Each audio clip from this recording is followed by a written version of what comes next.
જય શ્રી કૃષ્ણ મિત્રો, સ્વાગત છે આપનું ઘરેલું કિચનમાં. આજે આપણે બનાવીશું પનીર. વિડીયોને શરૂ કરતા પહેલા હજી સુધી અમારી ચેનલ સબસ્ક્રાઇબ ન કરી હોય તો ચેનલને સબસ્ક્રાઇબ કરજો, જેથી કરી આવનારા રેસીપીના નવા વિડીયા તમારા સુધી પહેલા પહોંચે.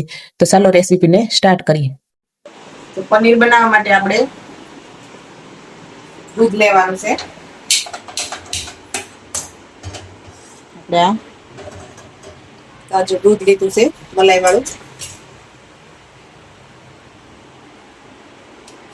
દૂધ ઉકળે એટલે આપણે એમાં થોડુંક અડધું ફાડું લીંબુ નાનું નાખવાનું છે. દૂધને આપણે અમાએ ઉકળવા દેવાનું છે. પેલા જે ઉફાળ આવે ને એ ઉકળી જાય ને ત્યાં સુધી આપણે ઉકળવા દેવાનું. દૂધ આપણે મલાઈ વાળું હોય ને એવું લેવાનું ફ્રેશ.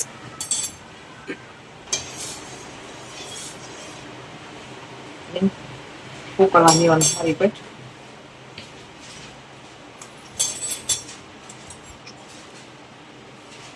દૂધ ઉકળે ત્યાં આપણે લીંબુનો રસ કાઢી લઈએ.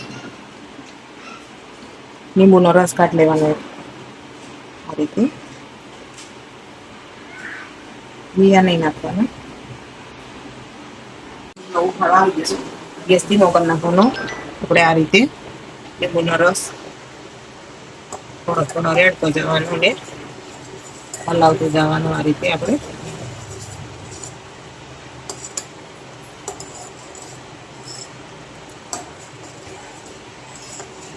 રીતે હલાવશું ને સરસ બની એકદમ સરસ પનીર બની જાય.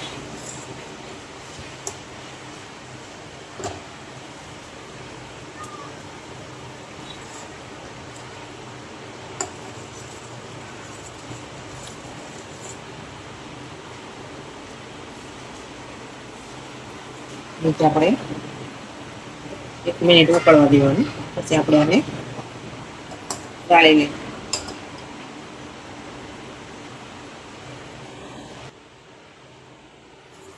આપણે પનીર સરસ થઈ ગયું છે. આપણે ગેસ બંધ કરી દેવાના છે. આપણે એને ગાળી લઈએ. એક બાઉલમાં કોટનનું કપડું રાખી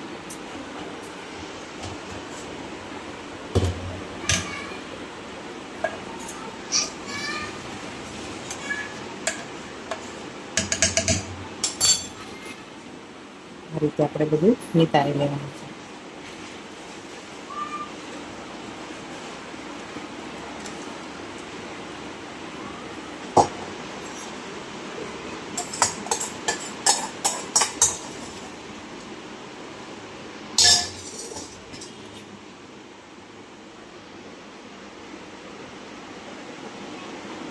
આપણે આ રીતે પોટલી વાળી લઈએ.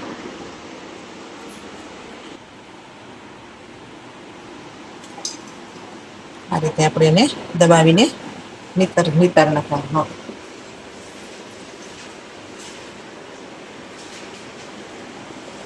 થોડીક વાર આપણે આને હવે વજનથી દબાવી દેવાનું. બીજા વાસણમાં આપણે આ રીતે માથે વજન દઈને દબાવી નાખવાનું, એટલે બધું પાણી નીતરી જાય.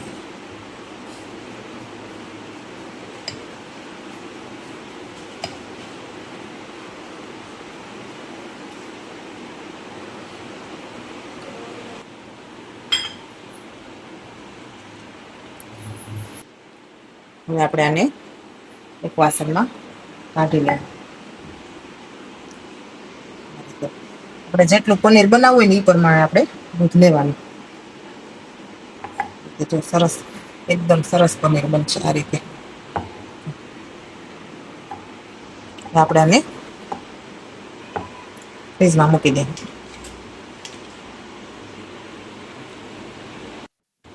સરસ પનીર ફ્રીજમાં ઠરી ગયું છે. હવે આપણે આ રીતે કટિંગ કરી લેવાનું.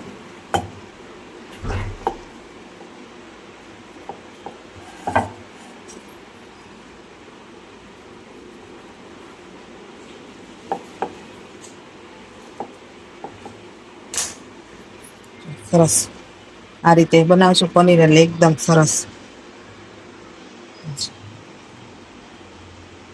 આપણે ઘરનું બનાવેલું છે, આ રીતે વાપરવાનું.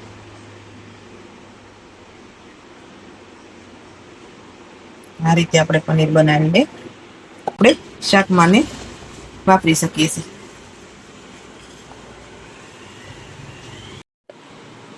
જો તમને અમારો પનીરનો વિડીયો સારો લાગ્યો હોય તો લાઈક કરજો, શેર કરજો અને સબસ્ક્રાઈબ કરજો. કમેન્ટ કરીને જરૂરથી જણાવજો તમને અમારો પનીરનો વિડીયો કેવો લાગ્યો.